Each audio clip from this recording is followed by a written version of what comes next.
As we head into the home stretch of content for today, I'd like to introduce Apu Patel from Novo Nordisk. Apu is the Director of Corporate Sustainability and Social Impact from Novo Nordisk and has been one of the driving forces behind PHA's partnerships on Good Food Cities and our place-based work in the Mississippi Delta. He has a special announcement that he'll like to make. Let's welcome Apu to the stage. Strawberry fields forever. Strawberry fields. Thanks all, thanks Tyler. Back in 2022, we made a decision at Novo Nordisk to focus our social impact work on lifting health outcomes by improving access to healthy food and good nutrition. In doing so, we had this simple mindset that if we could improve food and nutrition, we could improve community health. Our work takes place through a largely place-based portfolio. We establish strong partnerships with community-based organizations throughout the country that develop the solutions that are locally informed, taking advantage of unique capacities to meet those local challenges.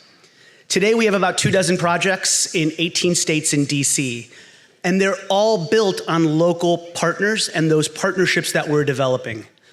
The strength of our portfolio is that we do not have one approach or interventional model that is applied. Instead, we are supporting what works in each community being developed by those local partners. We learned that if you want to prevent chronic disease like obesity and diabetes, food and nutrition matters, but I'm going to say something that this crowd may not like. It is not enough on its own to change the trend line. So we are eager to form partnerships with other brands and organizations to lift whole health solutions that integrate across a broad array of social determinants of health. We're building something called The Interrupt. The Interrupt is a place for brands to come together to say, we can join you and tackle all those drivers of health. We can focus on nutrition and food, but we can also find those that are investing in housing, physical activity, mental health, job creation, and transportation. Only together, when we tackle all of those drivers, can we transform health at the community level. Okay. We are proud of our partnerships across the country, and we will continue, Novo Nordisk will continue to invest in food and nutrition. And one of those key partners that we invest with is Partnership for a Healthy America. We actually have 2 projects with them, as Tyler alluded to. We have a place-based project, like the rest of our traditional portfolio, in the Mississippi Delta, and then we have Good Food Cities, which is just this amazing, ambitious national effort to change food access in 15 cities. As a backbone supporter, we are thrilled with the progress of Good Food Cities. As you know, PHA's work in Good Food Cities started out in Indianapolis, Chicago, and Denver. But today, I have the distinct pleasure of announcing the next 3 cities that have committed to be a part of the amazing work. Please join me in celebrating our newest Good Food Cities: Baltimore, Maryland, Washington, DC, and Wichita, Kansas.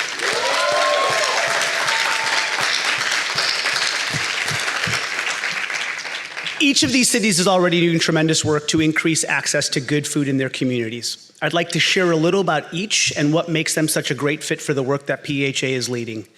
In Wichita, Kansas, PHA came across a passionate and engaged community during the rollout of Good Food at Home in 2021, when they partnered with the Greater Wichita YMCA, the Health and Wellness Coalition of Wichita, and the Kansas Food Bank, reaching 5,000 individuals.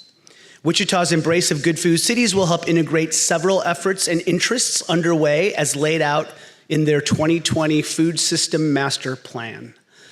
Baltimore, Maryland is a diverse city with a history and strong foundation of food access work, and unfortunately, its wins are often overlooked. But PHA partnered with Maryland Hunger Solutions in 2024 to launch Good Food at Home there and reached 1,000 individuals. Baltimore is dedicated to building a diverse, sustainable, and thriving city of neighborhoods as the economic and cultural driver for the region. Last, but certainly not least, we head to the place where PHA was founded, the place where we are today, Washington, DC. PHA has a long history of working with local community partners in DC, including DC Hunger Solutions, Capital Area Food Bank, Martha's Table, building bridges across the river at the Ark, and others to improve nutrition security throughout all 8 wards. They've reached 5,000 individuals and more with its recently launched 8-month activation of Good Food at Home. PHA will work with DC to lift and build up all of the food system work that's already underway, including DC's Sustainable 2.0 plan. And just as an aside, hopefully work with some of the other partners we're also supporting in DC to make DC the healthiest, greenest, most livable city for all residents. Let's give one more round of applause for these great good food cities. I want to turn my attention a little bit to the Mississippi program because that's a real point of pride for Novo Nordisk. And it's an example of some tangible work we're doing in the Mississippi Delta.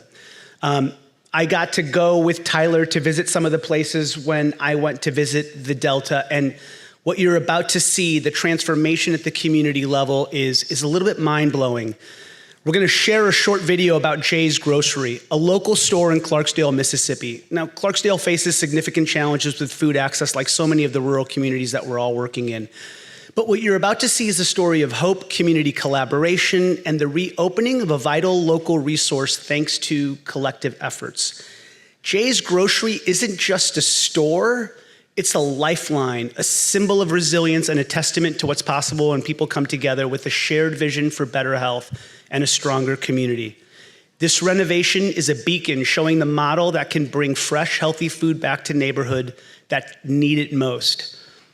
You've already heard about Al Jones. You've heard about Jay's Grocery. When you see this video, and Tyler, when you took me there the first time and I saw it, you just can't imagine what they've done. They've made this place feel like it's truly home and a place where people can get food, healthy food that was grown locally right there in their neighborhood. So it's just an amazing thing, and I'm really excited for you all to take a look at this video. Thank you.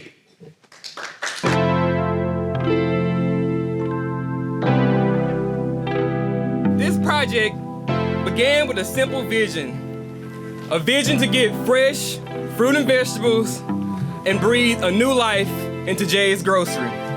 It is in our food system history of having these neighborhood corner stores.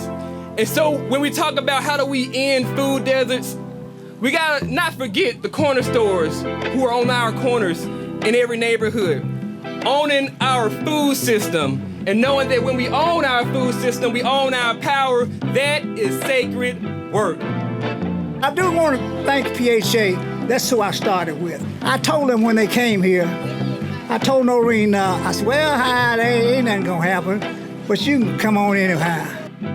She said, just trust me.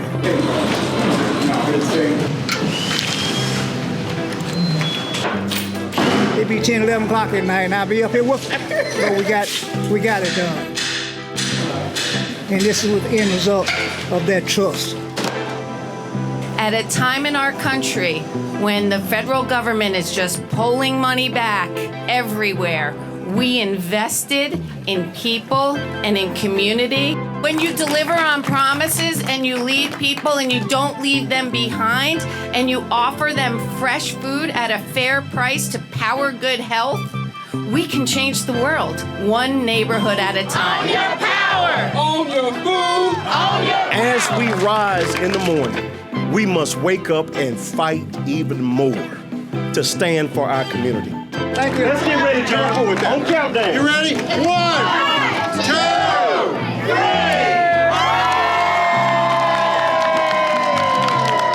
Everybody open up your blue bag. You should see 10 tickets. Everybody hold up your 10 tickets. These 10 tickets are vouchers for you to go into the store and purchase some produce. Each ticket is worth $1. So you have $10 to spend in Jay's. Yeah, everything is all over the place.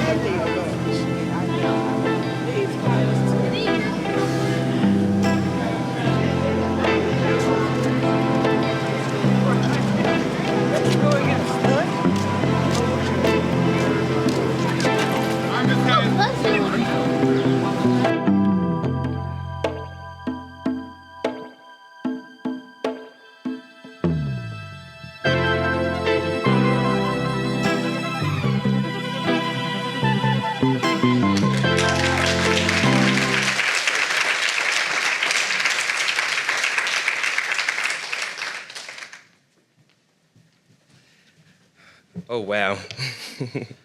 That was a transformative project. I want to thank Apu for Novo Nordisk's unwavering support of the incredible work that's happening in my hometown of Clarksdale and in good food cities across the country. What we saw just then is really the power of inviting community into transforming forgotten places, all driven by the power of food. We also leverage culture, our stories, our land, and our farmers to really work to transform the food system in the Delta. And about 3 weeks ago, we also caught the attention of Warner Brothers. They were in Clarksdale doing some work, and they were able to stop by Jay's Grocery. So right here you see Ryan Coogler. He's the director of Black Panther and the latest hit movie, Sinners.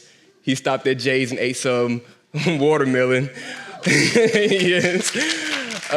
And we also went to some of those farms to really feel that ancestral land. And those farms are the farms that's powering that good local food at Jay's Grocery too. So it's been mind-blowing. All right, so that video was a perfect setup for our closing panel, creating healthy corner stores and showcasing a collective model that can work at scale. Partnership for a Healthier America has been collaborating closely with the Good Food Institute at George Washington University and the amazing folks at DC Central Kitchen on this front. It's about making the healthy choice the easy choice, right where people live, work, and shop. We've seen the potential. Now let's talk about how we can make it happen more broadly. To lead this vital conversation, please welcome our moderator, the Senior Vice President of Strategic Partnerships at Partnership for a Healthier America, Jason Wilson. Jason, over to you.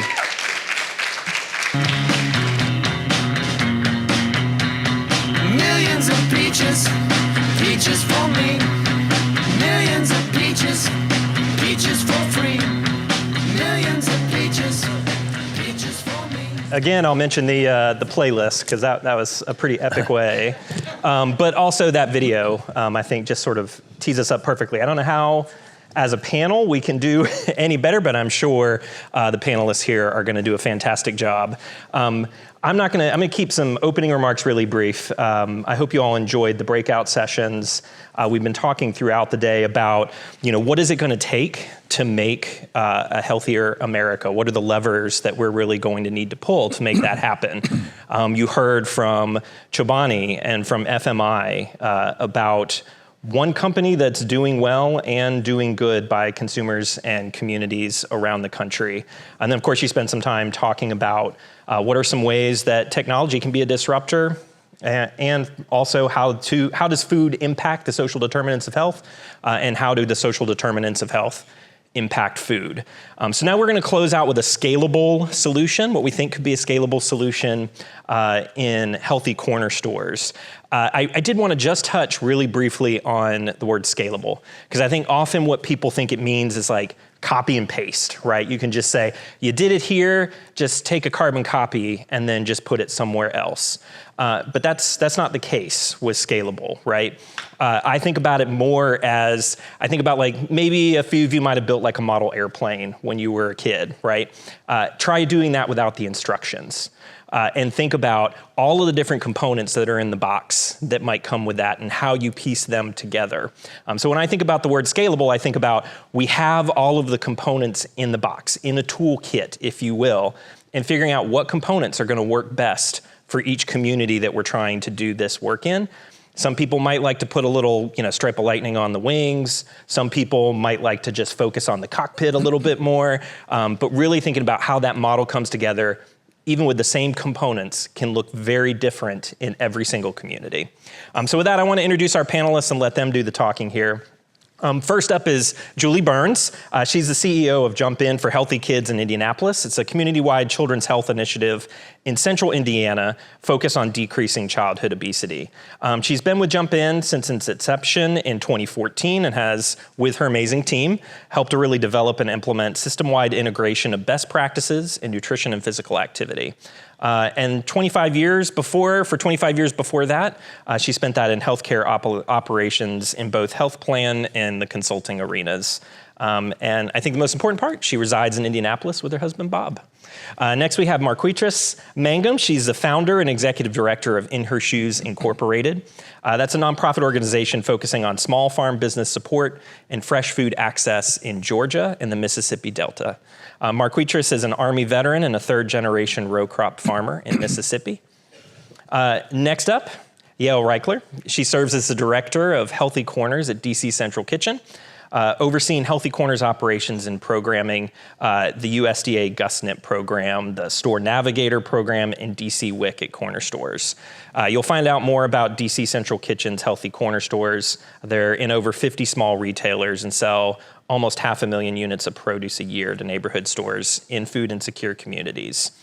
And Yael, prior to joining DC Central Kitchen, managed DC-based farmers markets at Fresh Farm, developing relationships with small regional farmers and implementing market-based food access programs.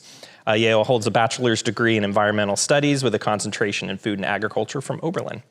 And then last but not least, Bill, it was really hard to kind of like narrow down your bio, but you are really a luminary in the field. Bill Dietz is the Director of Research and Policy for the Global Food Institute, and also the professor in the Department of Exercise and Nutrition Sciences in the Milken Institute School of Public Health at GWU. He's also the Director of Research and Policy in the Global Food, I mentioned that already. From 1997 to 2012, he was the Director of the Division of Nutrition, Physical Activity and Obesity at the CDC. I could read a whole bunch of other things about Bill, but I'll just say that he's an author of over 300 publications in the scientific literature and the editor of 5 books, including the 4th edition of Clinical Obesity in Adults and Children and Nutrition, What Every Parent Needs to Know. So those are our amazing panelists. And I want to kind of dive into the first question, and I'm actually going to put this towards Bill. Let's just set the stage. Tell us a little bit more about how you engage with corner stores, with healthy corner stores in general, in your work at the Global Food Institute. Well, it's interesting that this whole area of corner stores evolved with PHA years ago. And probably many in this audience don't recognize or realize that PHA engaged with Quick Trip, a supplier of 1,000 stores in the Midwest, South, and Far West. And Quick Trip, in conferences and discussions with PHA, decided to start stocking fresh produce. And Quick Trips are gas stations, basically, and full of the kind of ultra-processed foods that are really not very healthy. But in the conversations and in a result of the conversations with PHA, Quick Trip started stocking fruits and vegetables, and those became really popular items. And I cite that example because that is an example really of a corner store. It's unique in that community. It's in many rural areas which lack other access to foods. Dollar General and the dollar stores are another good example. So that has really sparked my interest in the potential contribution of corner stores. And it's important to view corner stores not as an isolated intervention, but as part of a broader food system. And that food system extends from production to transportation to stocking to purchasing to preparing foods. And these systems are unique, I think, that what is a food system in one neighborhood or one community may not be the same as a food system in another community. And I think we're going to be fortunate today to hear from 3 of these examples, which are quite different. But just to broaden this perspective, I think that food systems include a variety of other food providers. In the Midwest, it may be Quick Trip. In the South, it may be Jay's Grocery. But we're fortunate to have DC here as a really model program for these areas. And the challenge, I think, for food systems in general is how to interconnect them, because often they are siloed, that one part of the food system, like a food pantry, exists independent of other elements or organizations which provide food. And DC has provided an answer to that. And I think that this is a model that we can build on and have built on in Clarksdale, and we can come back to that perhaps in a few minutes. Yeah, absolutely. We'll come back to that. Yeah, I'd love to hear from you a little bit more about DC Central Kitchen's work. Hi, everyone. So in 2011, I'll start really with Healthy Corners, and I think I will be expanding on DC Central Kitchen more broadly.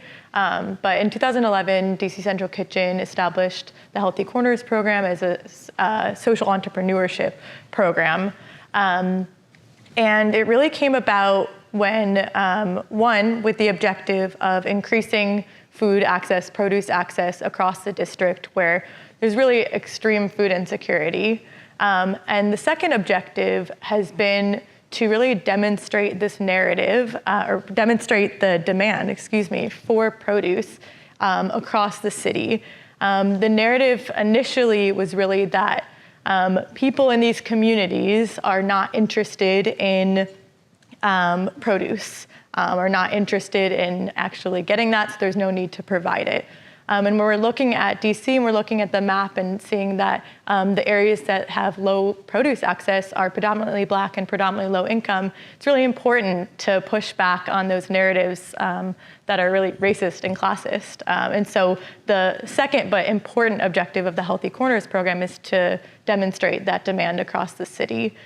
So we operate an urban food hub at the Klein Center, which is in the waterfront. It's our southwest office location. And we aggregate produce from a bunch of different vendors, including wholesale and local farms.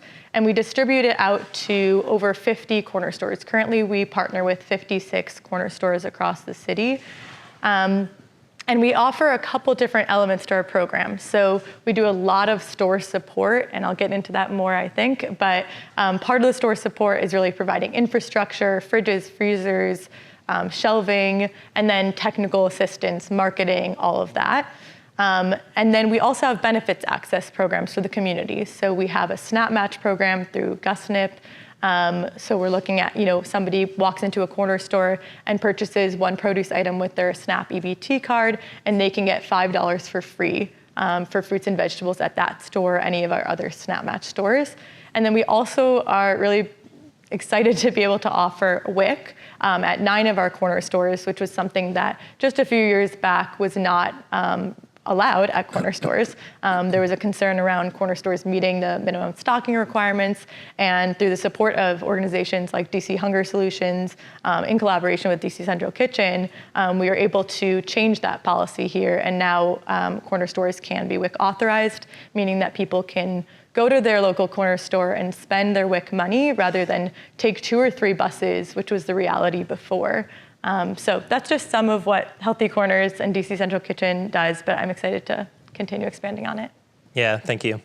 Marquitrice, I'd love to hear about In Her Shoes, and then Farmacy a little bit too. Yeah, so In Her Shoes started in Georgia, basically founded on a number of different issues, but ended up more so focusing on farming and assisting socially disadvantaged and low-income and even homeless individuals not only learn how to eat more nutritious foods, but how to cultivate, how to grow, to extend their income or funding that they may get from supplemental programs.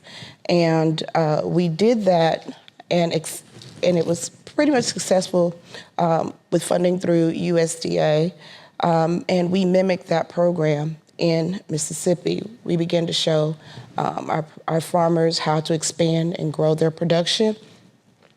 But we ran into the issue of not having a place to sell, not meeting those populations that really needed that fresh produce or that fresh meat that was being produced, and that's what sort of sparked our initiative. Okay, we need to create a market. We need to create a centralized location where our farmers can connect with the communities that need this food. And that's where Farmacy Marketplace came. I grew up in Webb, Mississippi. I graduated high school there and went off to the military and came back 30 years later, and it hadn't changed very much. I mean, we had so many different issues when I was younger with accessing food, such as geographical. This is a rural area, agriculture-dependent community, and we were still battling those issues 20 years later. There's no public transportation. Most of our residents are the average age of our residents are like 55 and older. Most of them don't have access to transportation.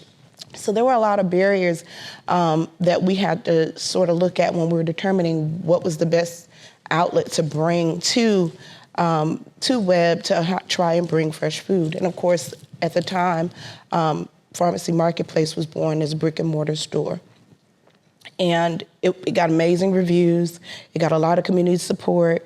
And ultimately, it was born. It transformed into something that I didn't even think of. It got, state, local, national attention. And a lot of people came to me and said, hey, can you do this in our communities? I mean, these are small rural communities who, out of seeing what we did there inadvertently, it gave them hope to bring fresh food to their communities. So we have opened other pharmacy marketplaces, as well as gotten public and private assistance to increase and expand our reach on bringing fresh food in the Delta. But this is still a part of our now Pharmacy Marketplace is just a portion, as Bill mentioned, of a larger scalable model. Every community is not ready for a brick and mortar building. Every community is not equipped with the infrastructure and facilities to be able to do, nor the population to support the kind of revenue that needs to be bring in to be able to support the stores long term. So we have several outlets and types of outlets in our model to be able to bring some sort of fresh food outlet to rural communities in the Delta, and we're looking to expand that into Georgia rural communities as well.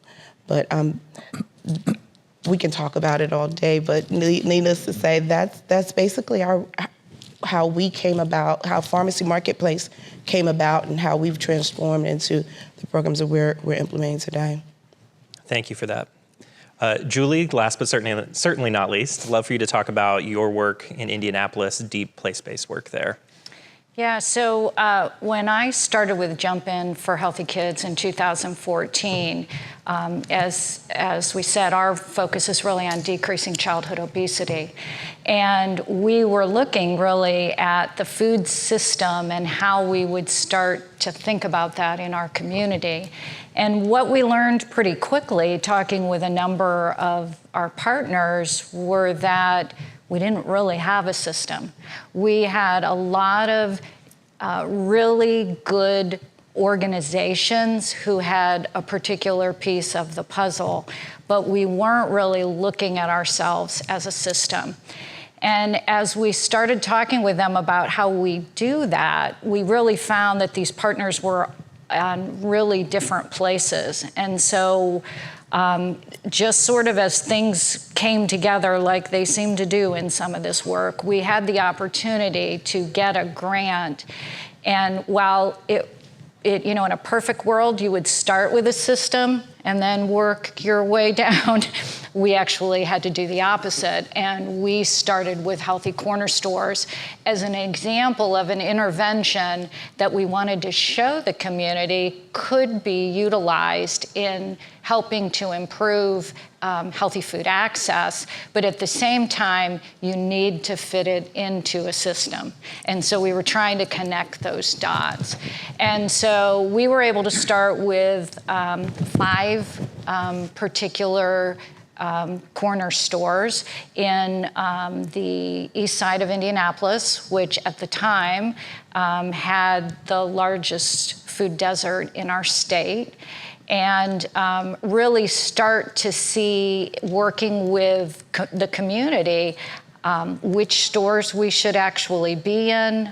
So there was surveying to figure that out, and really how to leverage community members to support those corner stores. So we had ambassadors literally in the stores, actually figuring out with, you know, they would take in what foods community members wanted them to sell. And we did a lot more work on probably what I would call the front end of corner stores, not as much the supply chain side of it. There was a little bit of that where we had some ethnic grocery stores connecting for our really small stores, getting them access to better pricing. But the majority of ours was really on the front end of educating customers on what the foods were. There were things like facilities for food, frozen food cases and things like that to support having that food available or fresh refrigerated food available, that kind of thing. Water near the counters, marketing materials. So it was much more of the front-facing customer work. And that effort really led to our county health department with a REACH grant continuing more of that work, which led to more work when they got funding out of COVID relief. And so that is how we've supported some of that work ongoing. That's really great. I think that that's a really excellent kind of grounding in the different kinds of work you all are doing. Julie, I'd kind of like to stick with you for a moment here. You talked a little bit about how corner stores, and healthy corner stores in particular, but they serve as part of that broader access, food access systems and networks within a community. And talking about sort of the role of community members. What role do community members play in your Healthy Corner Store project? I'm going to ask everybody on the panel this same question. And how did you engage them? Because that sounds like some of you on the panel already noted that that's an important part, is engaging the community, and then how those corner stores fit into that food access system more broadly. Right. So we knew when we started that we were by no means experts in this, and so we did partner and hire the Food Trust out of Pennsylvania to support us.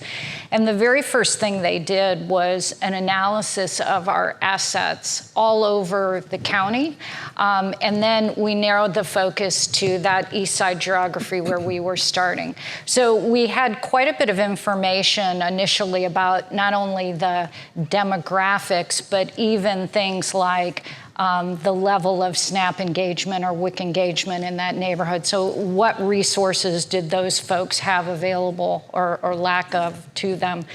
But then there was actual physical surveying that happened. So we had people from our community and the Food Trust literally walking the streets with iPads surveying folks. We had a couple of apartment complexes that had a large, like 800 to 1,000 residents who had community rooms where we would do evening meetings with them. And then one of our partners that is the Finish Line, a local footwear, tennis shoe manufacturer, they employed a lot of folks in the neighborhood, and so they allowed us to go into their break room and survey folks on breaks. And that information helped us really to decide which corner stores to approach. Ones we may have selected, we had like a list. They took them off for a number of reasons. They didn't feel those locations were safe enough, or even walkability to get to them wasn't going to be strong enough, or whatever the reasons were. It's how we narrowed down to those 5. And we really felt that was a critical piece of that work, because had we not done that, we may have created something that nobody would come to. Yeah. It was really important. Yeah, definitely. And Marquitrice, you said up front too, how you worked with the community. Not every community is ready for a brick and mortar store. Same question to you, sort of, what role do community members play in that work and how you build that? Yeah, from Farmacy, and when we first started out, the community really initiated this project. They knew, me living there and coming from that area, I knew the need, but the community just reaffirmed it. They would come to me, what are you gonna do with that building? We need a grocery store. I'm like, okay, so we worked around and we kept hearing that. So after we got the grocery store, then the community was really active in helping to get the grocery store off the ground, get it established. And then once we got, okay, what kind of foods do you need? We really need to be, we were really proactive in reaching out to them to find out, what is it that you want to see on the shelves? What what kind of produce do you want to see? And learning what would sell to maintain this store. Because mind you, we're in a county with 15,000 residents, very sparsely populated, and only one grocery store in the whole county.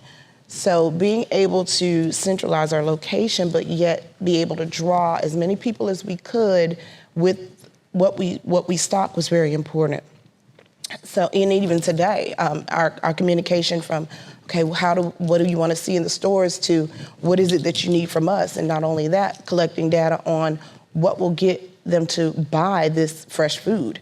What are they used to buying, or what do they want to see? We still collect, we also participate in the Double Up Food Bucks program. We have been blessed to be able to accept the healthy benefits cards from United Healthcare and some of the others.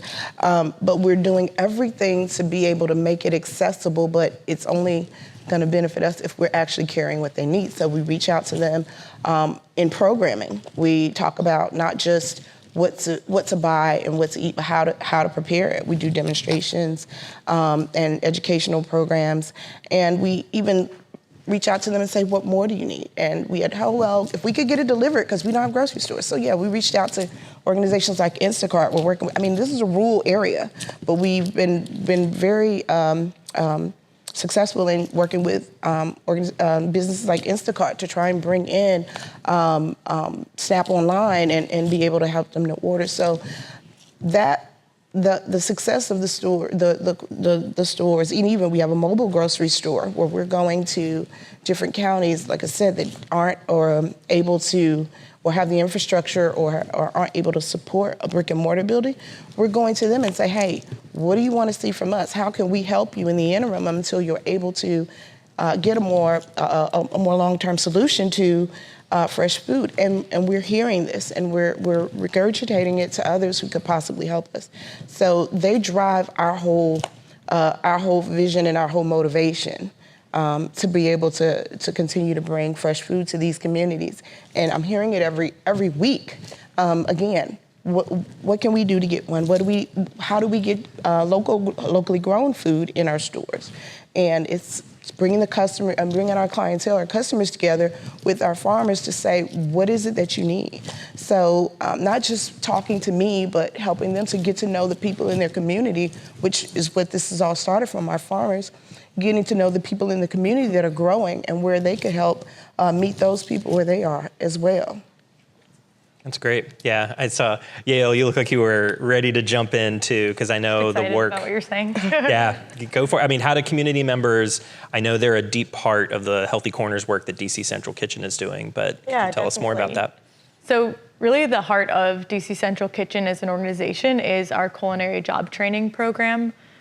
So we train people who have experience in the justice system, people who are recovering from addiction or facing other barriers to employment. And we provide them with culinary job training. We say knife skills and life skills. So we also do self-empowerment. And that's a really key part of that program. And so we say that's the heart of our organization because for us, food is really a tool towards getting to other places, toward building communities. It's not, you can't really solve hunger with just giving food is what we really like to say. So with our culinary job training program, we're then able to have the community as part of our organization. They're not just contributing or giving us ideas, they're actually shaping how we run our operations and our programming.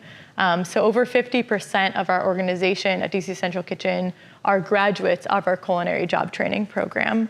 So that's one really important way that we make sure that the community is, giving feedback, right, is actually shaping what we're doing. And the other aspect for Healthy Corners specifically is that we have a program that we call the Store Navigator program. We employ community members in their wards. So we have 8 wards. You've probably been hearing a lot about DC wards today. And they basically get assigned stores in their wards, so typically walking distance from them, that they go to every week. And they go to those stores to talk to people about the Healthy Corners program, to really walk them through our Snap Match program, because there's a lot of resources out there, but it's hard if you're having to navigate all the resources at once. And so to have somebody who can actually walk with you and do that transaction and just say, I'm here with you. If there's anything that comes up, that's okay. I'm right here and we're going to work through it together. Or we can just call up the actual distributors of this program and figure out whatever issues come up. And then also we get feedback directly from the navigators. So every week I meet with the store navigators who are across the city all week, and they share with me feedback that they're getting directly from the customers, whether that's produce that they're really excited to add, or something that's working really well at the store. We get to hear about that every single week. So those are just two examples of ways that we really want to make sure that the community is really a part of what we're doing here. That's great, yeah. And Bill, we'll round it out on this question with you, thinking about how, from the Global Food Institute perspective and your work, how is the community sort of brought in? What role do those community members play in thinking about trying to scale Healthy Corner stores? Yeah, and listening to this panel, it's interesting that the Healthy Corner stores and DC Central Kitchen and the work in Mississippi face the same problems.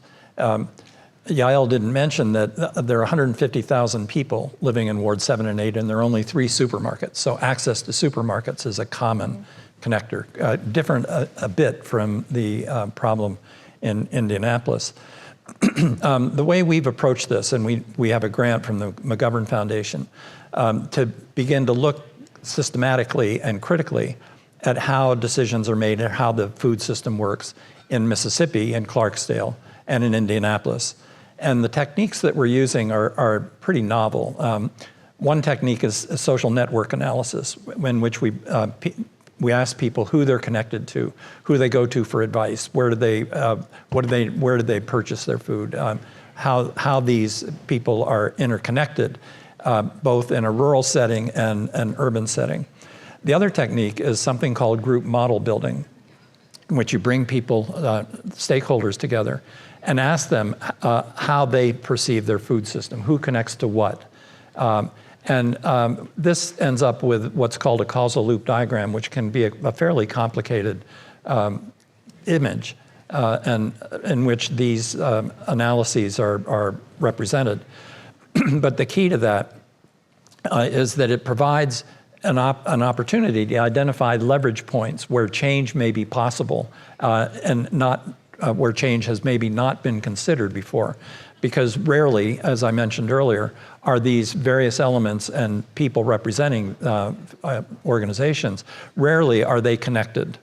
They're independent. They may be connected to one group or 2 groups, but rarely in an entire view of a food system. So I think that's the strength and these are participatory activities, which is a central tenet, because ultimately the system that is designed is going to be designed by the community, not by us.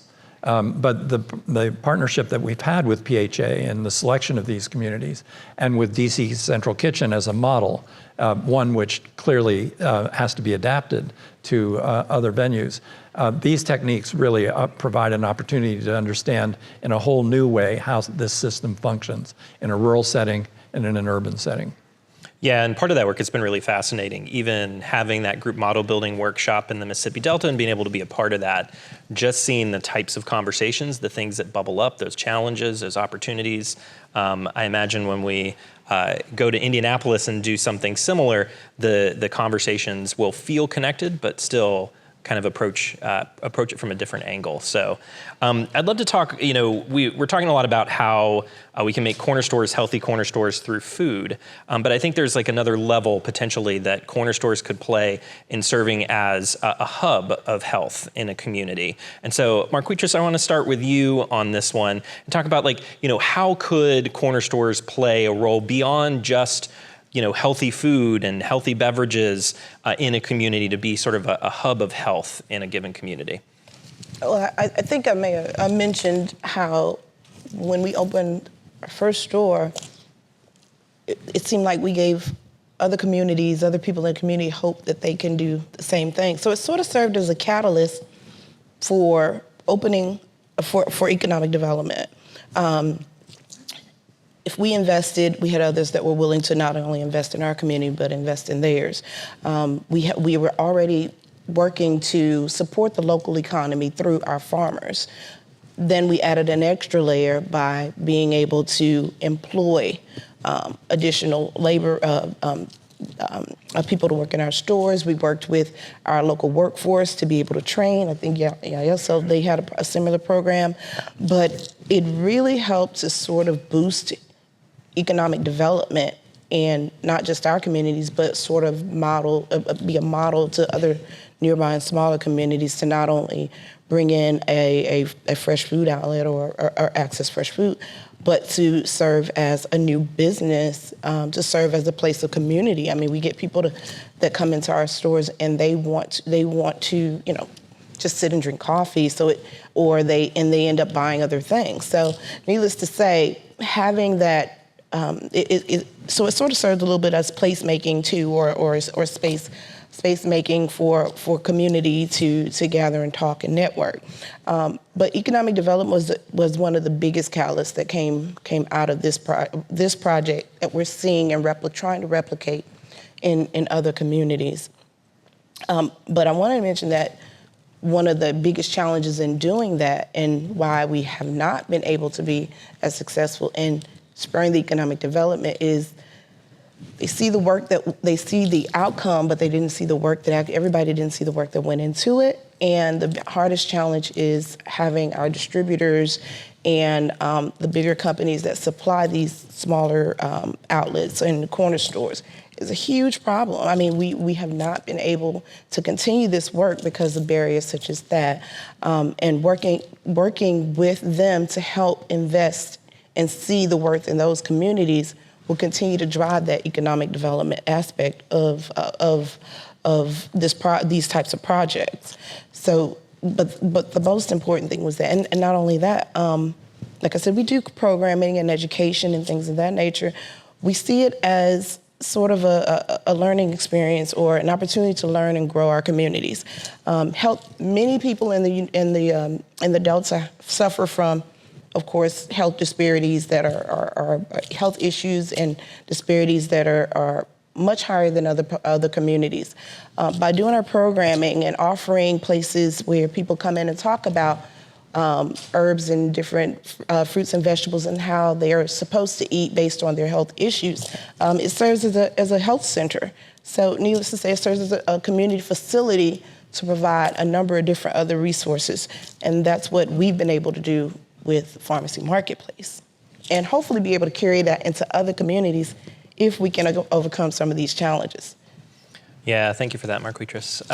Julie, I'm sure that some of what Marquitrice just shared kind of resonates with work in Indianapolis. I'd love for you to talk a little bit more about going beyond just the food, right, into that sense of how can corner stores be health hubs in communities. Right. Part of the work that happened was really with the partnership with Marion County Public Health, and we leveraged their dietitians to actually do taste testings with SNAP-approved education at point of service.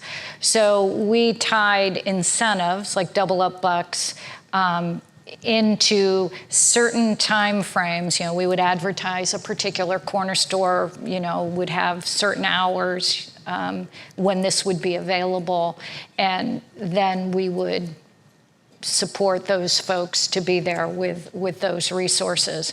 And, it does tie into economic development because the corner store people, if they aren't getting revenue from the product, these healthy products, then they're gonna stop selling them. So it's introducing, in some cases, new products to customers through the taste test and helping them understand the value of that for some of these chronic conditions. And in our corner store environment, it was really done sort of in kind of bite-sized ways, right? So it would be this 2 or 3 hour window of time when people were available and we could have the incentives and put all that together on a regular basis. So you do have to figure out how to fund that and, to keep those pieces of the program going. Yeah, definitely. Bill, I'd love to go to you next on this topic and thinking about how those community stores, those corner stores could serve as hubs of health in a community. One of the most surprising findings of the group model building in Clarksdale, and this led off the conversation, was a lot of people in the room said, our children and grandchildren don't know how to cook, which astonished me because I thought everybody by now knew how to cook. But that's one of the central problems that was recognized in Clarksdale. And a solution, I think, is, and I think Jay's is already doing this, is providing menus and instructions about how to prepare certain foods. And I think my guess is that that's something that the navigators here in DC could also do. The other thing that occurred to me, and I have no idea whether this is feasible or not, but we live in an age of disinformation and misinformation. And it seems to me a lot of that may be connected to food. So to what extent can we begin to identify this as a opportunity for corner stores to bring to their clientele accurate information about foods and the value of foods, some foods compared to other foods. And I think that's going to become a particularly acute problem as the whole issue of ultra-processed foods comes to the fore. And I think that's a problem, particularly for corner stores, which have relied historically on the sales of ultra-processed foods for their support. And how do we balance that against the need for increasing fruit and vegetable intake? And how do we begin to counter the information that these products, the ultra-processed foods products, are healthful? Yeah, and I know, thinking about the owners of the corner stores, Yael, I'd love to finish this question with you as those trusted messengers, right? Those folks, they're known in the community. But tell me a little bit more about how Healthy Corners, especially through the work you're doing at DC Central Kitchen, that it can serve as more than just a food access point. Sure, yeah. So I think a key reason, I think it's been clear throughout this, that this works is because the corner stores really are already hubs for the community. People are going to corner stores every day. If you stand in a corner store, at least in DC, you'll probably see the same person coming like 4 times. So people are really using these spots already as like a central location in their community. And that's why, again, this works. So I think our lens is then, how do we help support it to be even a more healthier store environment? That's sort of like the next question that is a little bit beyond just providing produce. And one way that we've done that is we have created a corner store owner community of practice. So we do have 56 stores in our program. So we're able to have this store network across the city. And we have all the store owners come together. We've done it both virtually and in person. This year it's been in person based on requests from the store owners and store staff. And we have them come together and really share best practices among each other. A lot of them hold really great knowledge about how to sell produce and also on an array of topics. And we also bring in an expert to talk to them about a topic that the store owners have told us ahead of time would be helpful in selling produce, but typically is not what you might think. So we do have some that are produce care and maintenance, sort of like in line with how you'd imagine. And then we also have more of a holistic view. So one example is we had a listening session with the store owners about a year and a half ago, and they really told us the main barrier for selling produce at that time was store safety. They wanted to feel like in order for them to sell produce better, in order for people to feel more comfortable coming into the store, they wanted to be more equipped with understanding how to support a safer store environment.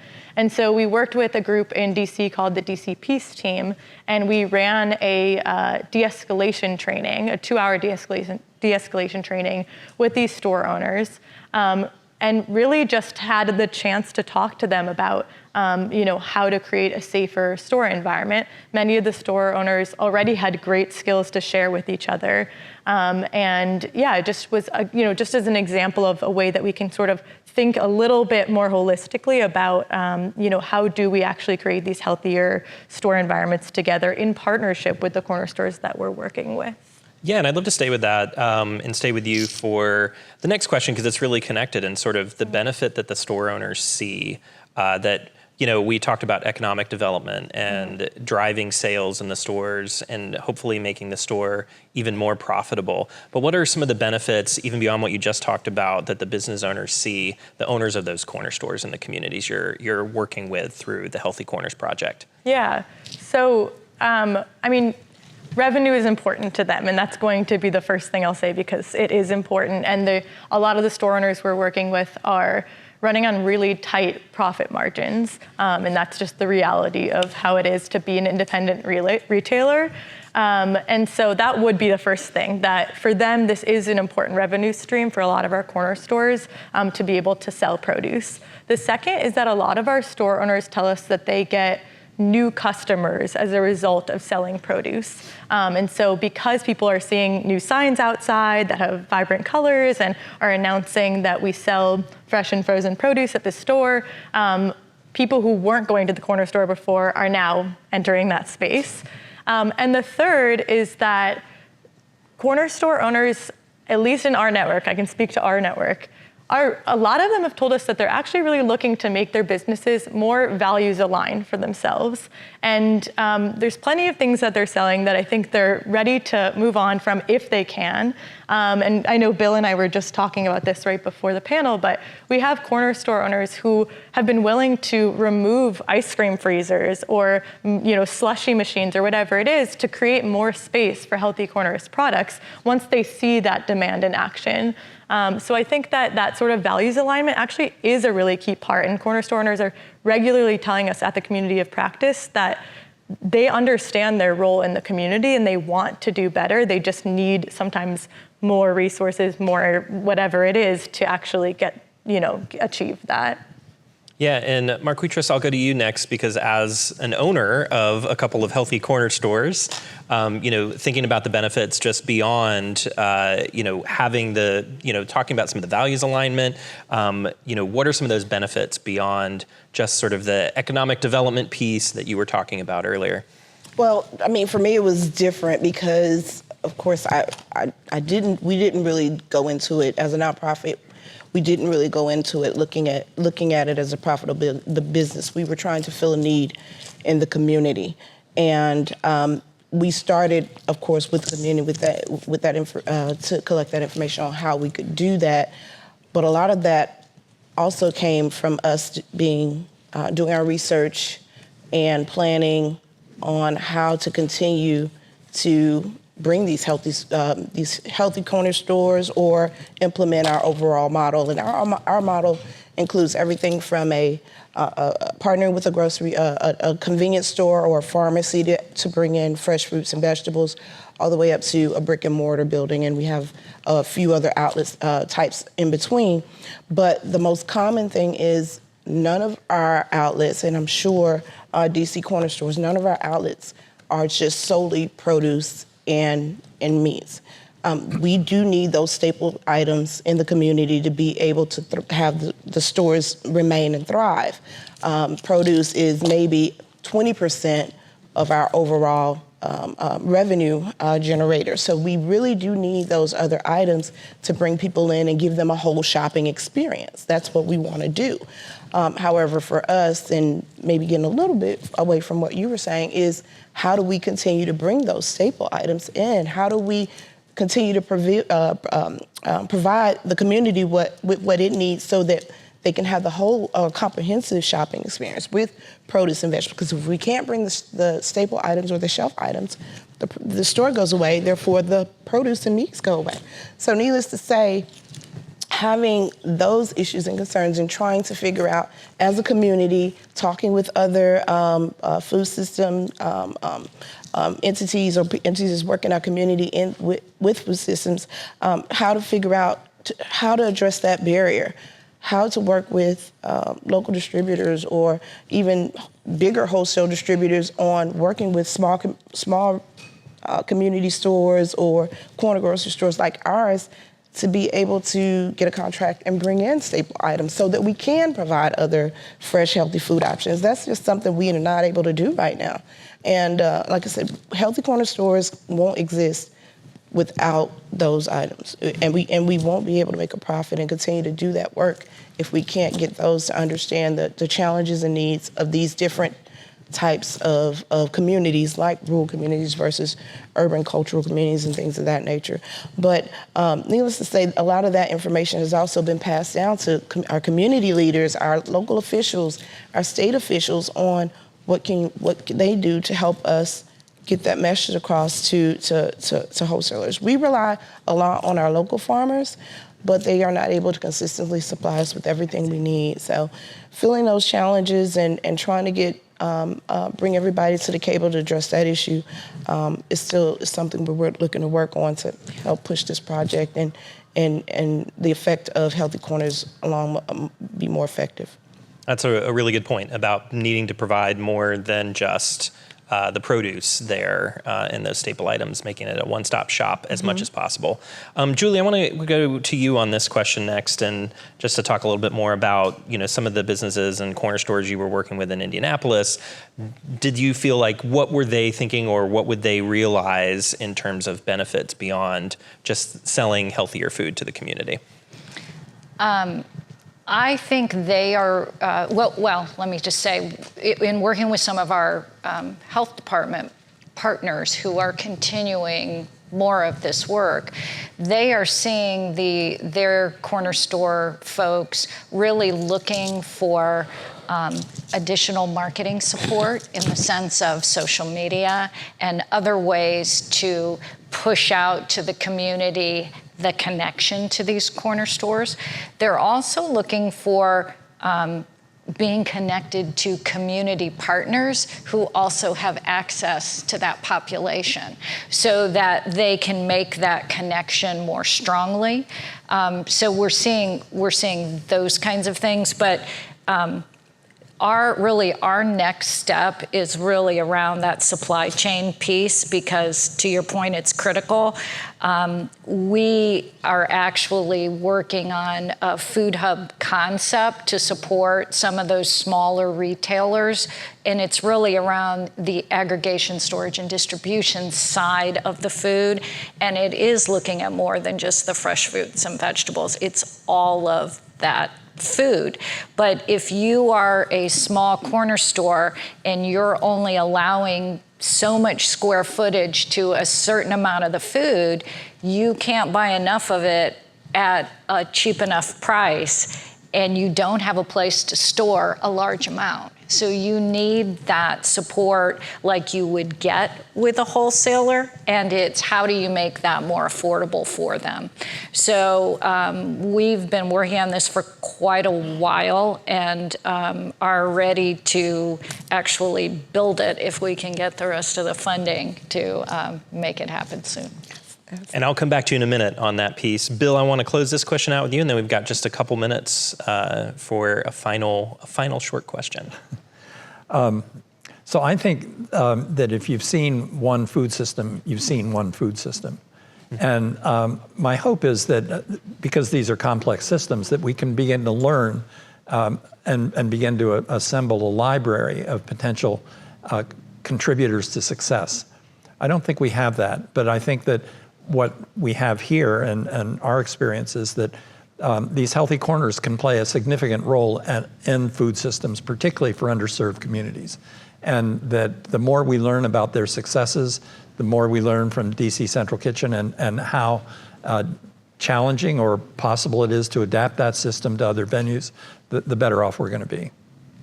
And sort of finally, in closing, I think about a minute for each of you to kind of give a bit of a last statement here, which I think connects to some of the breakout group conversations and the conversation throughout the day about action that we can take. Julie, I'll start with you on this one. Really, what types of policies and investments are needed? You mentioned investments of capital for sure, but at all levels that can support those corner stores so they can provide healthier foods and be that hub of health in communities. Well, I think, again, it really depends on how your infrastructure looks or your lack of infrastructure, right? But healthy food financing, I think, can be really helpful in these communities, especially where they're in small environments and you're trying to encourage them. I mean, Sharia talked earlier about in Indianapolis looking at, if we're building a new apartment complex, is there retail space that might bring a grocery store in or a smaller corner store into that piece? I mean, those are the kinds of things. We've seen great examples in other communities of health and all policy that really looks at thinking about that through everything you're doing. And it is all connected. If you don't have the transportation infrastructure or you don't have the right housing mix, I mean, all this stuff fits together. So it's really important to partner with these other organizations and figure out how do you approach a policy approach in, we're in an environment right now that's not highly supportive of that, right? So you gotta try and look at it a little differently, I think. Yeah, Marquitrice, I'll go to you on this question. Policies and investments that are needed. I want to piggyback and basically just confirm, as a community planner, you have to have all the infrastructure in place, i.e., we heard housing, we heard transportation, we heard, and those are components that without those, the Healthy Corner stores also, and food access is not going to be as successful. But also looking at our policies, our local and state policies on allocations that are given to healthcare and a number of different things, and how we could sort of allow some of that allocation to go towards local programming and local grocery stores and local infrastructure, and not just health, but we look at some economic development funding should also be allocated specifically for these types of projects. But those are specifically ideas that we've been discussing and hoping can get the right people with the right influence and the right platform to talk to our leaders and about bringing those types of allocations to food access programs. Yael, I'll turn it over to you. Sure. Wow, I just lost the question. Yeah, thinking about policies and investments that are needed. Yeah. Yes. So yeah, we're really lucky to have partners like on all levels. We have a partnership with the USDA through GusNIP. We work with the DC Department of Health, and they're huge supporters of our program. And then we have philanthropy and foundations. And I think that all of them in some ways are necessary to have a program like this. I'll talk about two types of investments that are sort of distinct from each other. One is actually staff capacity. So to do a program like this, at least in my experience, having enough people and having enough people who have time to really cultivate relationships with the stakeholders in the program is really key. We have staff in my team who are going out and visiting stores most days of the week and really creating these relationships in ways that allow them to then identify the unique barriers for that store, right? So that they can actually support that specific store in creating a better environment and creating more produce access. Sort of the idea of like one food system is one food system, one store is also one store. Like really it comes down to that. So needing actually enough time and energy toward that as a project. And the second is investment in infrastructure and cold storage, which I think we all probably hear a lot. But as an example, we're working right now with the Morningstar Foundation. They have a project called the Food Gap Project. And they've been a really awesome partner to work with, and really specifically they focus on infrastructure. And we're able now to work with one of our corner stores, Stanton Supermarket, which is in Ward 8 in DC. Some stats were mentioned, but in Ward 8, there's around 85,000 people, and there's one grocery store. And so we're now building out Stanton Supermarket to be triple what we currently have there. Last year, we sold around 50,000 units of produce to them. This, once we're completed with this project, we do estimate that it will be triple that. And so we're really excited to be able to offer that kind of enhancement to the area and work with the store owners, work with the community to make an actual new produce access point. So investment in infrastructure is my final comment. It's fantastic. Bill, I'll let you round out this final question. So one of the critical words that we have to use in thinking about these community developments is trust. That I haven't heard that word today, but it's central to the kinds of activities that we're talking about here. If a community mistrusts the messenger, things are not going to happen. On the other hand, I think what has characterized Clarksdale is that trust has already been established by Mr. Jones at Jay's Grocery and by Tyler. And I think that makes all the difference in the world, because change doesn't come from the top when it comes to communities. It comes from the bottom. And if it's coming from the bottom, it has to come from trusted people. That's a great way to end this panel. I just want to thank you, Bill, Yael, Marquitrice, and of course, Julie. That is going to conclude the content of the day, but I think I just want to give a big round of applause to our panelists, and we'll get to the reception. Thank you.